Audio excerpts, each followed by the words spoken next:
नमस्कार दोस्तों, एक नई लर्निंग के साथ हाजिर हूँ और आज की लर्निंग में हम लोग जानने की कोशिश करेंगे एक कंपनी जो एंटरटेनमेंट की दुनिया में कहलाती है जो बादशाह है, लेकिन फिलहाल इसके विपरीत में काफ़ी सारी कंपनी आ चुके हैं मार्केट में। इसके अगेंस्ट की बात करें तो कंपनी का नाम है डिश टीवी और कहती है कंपनी जो आप हमारे यहाँ सारी एंटरटेनमेंट की सारी फैसिलिटीज़ आप ले सकते हैं, जहाँ पे आपकी अलग-अलग चाहे वो ऑफरिंग्स की बात करें, जहाँ पे ऑफरिंग में ये खास करके देती है जो प्रोडक्टिविटी जिसमें डिश एचडी की बात करती है, डिश स्मार्ट से हब की बात करती है, डिश टीवी यूनिवर्सल रिमोट की बात करती है, जहाँ इसमें अलग-अलग लैंग्वेजों में अलग-अलग सर्विसेज भी देती है, जहाँ पे डिश टीवी स्मार्ट की बात करूँ, मल्टी टीवी कनेक्शन की बात करें या टेबल चैनल ग्रो गाइड्स को लेकर देखा जाए, जिनमें अपनी सर्विसेज को लेकर कहती है और मार्केट में जिसका काफ़ी सारा कस्टमर बेस भी है।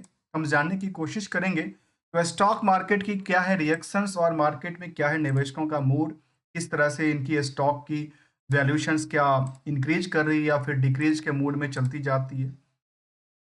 यहाँ तक देखा गया कि पिछले कई सेशन में मार्केट में हम लोग ये देखते हैं कि मार्केट में अच्छी खासी चल जाती है, फिर चलने के बाद इन्होंने बॉटम टू बॉटम पे आकर के दोबारा अटक जाती है।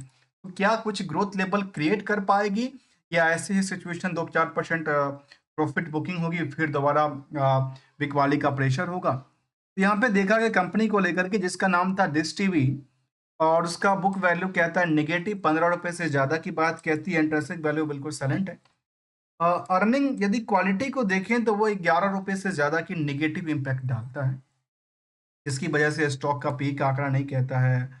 आरओई, आरओसी की आंकड़ा बिल्कुल साइलेंट बैठी है। प्रमोटर की होल्डिंग जो है जहाँ पे कंपनी में कंट्रोल की बात कहते हैं तो वो केवल 4% बच गई है। नंबर ऑफ शेयर काफ़ी ज़्यादा है, 184 करोड़ की नंबर ऑफ शेयर है, ₹11 के रेट से देखा है तो करीब मार्केट 2075 करोड़ के आसपास की क्रिएट करती है। जबकि हायर टू हायर की इसकी रेंज को देखें तो ₹26 तक गया था, बॉटम ₹10 तक क्रिएट किया था। लेकिन कई बार ₹10 से लेकर के 10% की मूव उन्होंने देखी है और जिस अकॉर्डिंगली यहाँ पे चार्ट बेस कहती है कि या मार्केट में कई बार ये 4-5% चलती भी है, ऐसा नहीं कि एक ही बार चलती है। कई बार चली है और चलने के बाद दोबारा गिर जाती है, अर्थात इसको कहते हैं कि दोबारा प्रॉफिट बुकिंग है। कंपनी के अंदर केवल 341 एम्प्लॉय की बात कहती है। इनकी फाइनेंशियल पोजीशन को भी हम जानने की कोशिश करेंगे, जहाँ पे डेट टू इक्विटी बिल्कुल न्यूट्रल की बात कहते हैं, करंट रेशियो का नंबर भी ऑलमोस्ट 0.15 का नंबर कहता है। जो इनकम होना चाहिए था कंपनी को प्रॉफिट बुक करने को लेकर कि उसमें लगातार नुकसान की सौदा देखने को मिला है। लगता है कि आने वाले समय में शायद धीरे-धीरे करके बंद हो जाएगी क्योंकि ज़माना हो गया उसका मोबाइल का और मोबाइल में आजकल लोग देखते हैं और क्या डिश टीवी आगे चल कर के ग्रो कर पाएगी, अपने बिज़नेस को स्टेबल कर पाती है या नहीं कर पाती है, बड़ा सवाल बन जाती है कई बार। अब आते हैं इनकी फाइनेंशियल सिचुएशन को समझने के लिए। उससे पहले एक नज़र देखिए निवेशकों का क्या है। निवेशकों क्या माने तो सितंबर तक की जो इंटरेस्ट रही निवेशकों को लेकर के 3,66,000 निवेशक थे इस कंपनी में। जहाँ प्रमोटर के पास काफ़ी कम होल्डिंग रही है, एफआई के पास भी होल्डिंग थी उन्होंने बेचा है, डीआई के पास जितना था उतना ही पे लेके चल रही है। रेस्ट किसके पास ट्रांसफ़र हो गया? फार्म पब्लिक के पास है और इसमें 83% की होल्डिंग है, जिसमें कि 3.5 लाख से ज़्यादा इसमें निवेशकों का इंटरेस्ट जुड़ा हुआ है।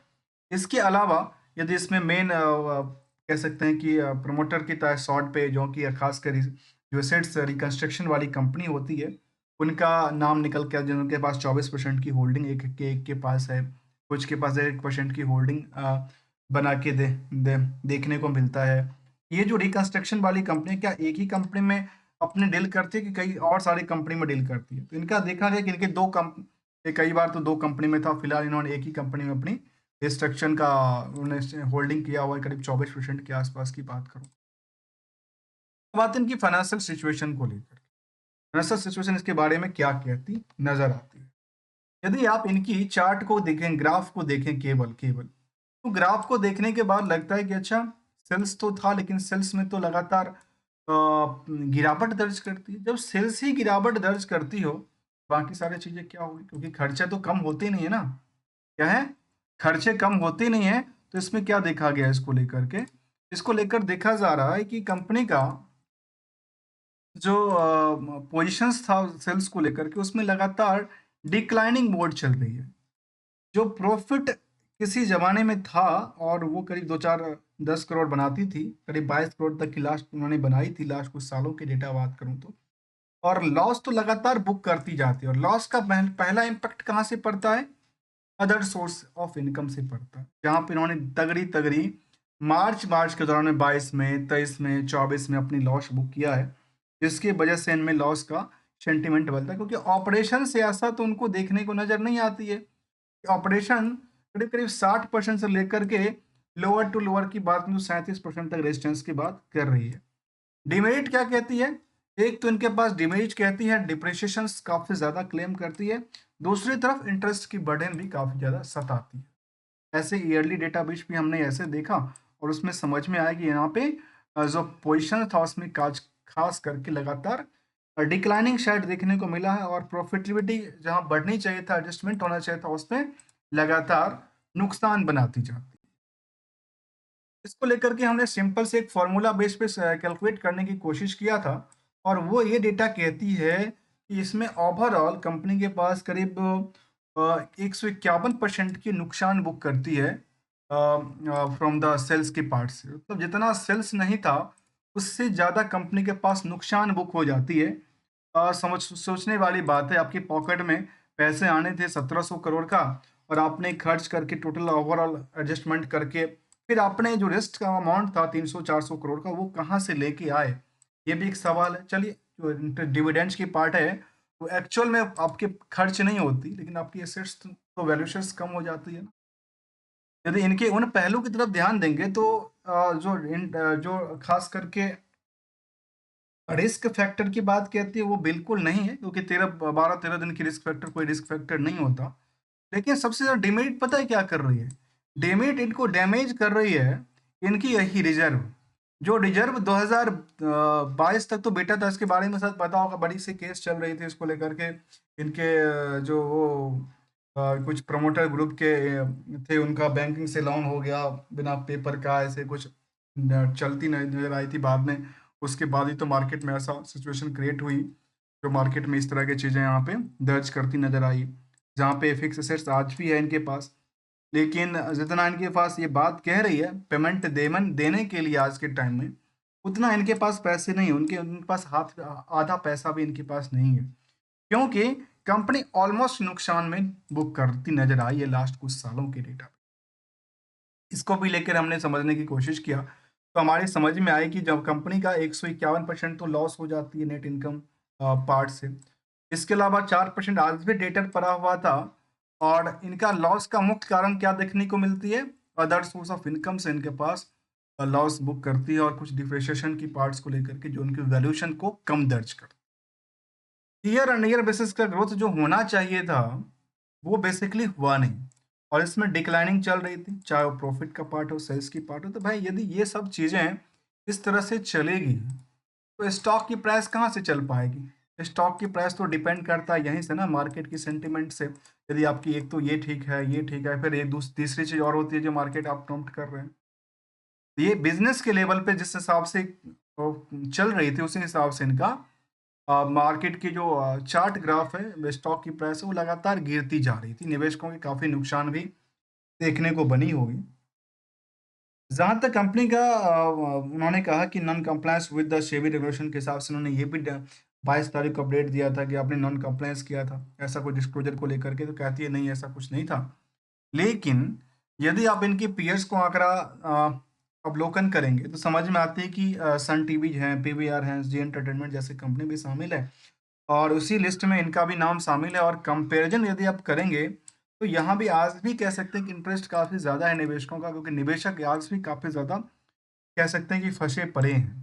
और ट्रेडिंग होती है कई बार 4% 5% चलती भी है, 5% गिरती भी है, कोई फर्क नहीं पड़ता। लेकिन इनको लेकर क्या कहती है? कहती है जो company has the reducing debts, ये तो अच्छी बात कहती है लेकिन कुछ नेगेटिव इम्पैक्ट डालती है। कॉन्टिजेंट लायबिलिटी को लेकर के, प्रमोटर होल्डिंग को लेकर के, ओवर सेल्स को लेकर के, इंटरेस्ट कवरेज को लेकर के, बोरोइंग सिम हाई रन्स को लेकर के, तो ये सब चीज़ को डिमेरिट दर्ज करती है जिसकी वजह से मार्केट इस तरह के रिएक्शंस करती नज़र आती है।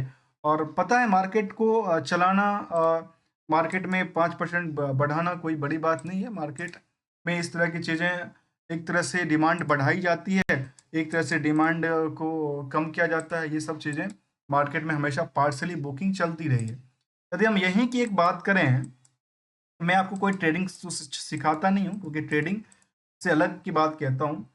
सिंपल सी रूल कहता हूँ कि सबको भाई सबको चाहिए पैसे, सबको प्रॉफिट कमाने हैं मार्केट से। प्रॉफिट आप तभी कमा सकते हैं जब आप अपने पैसे को सेव कर पाएँ, अपनी कैपिटल को बचा पाएँ।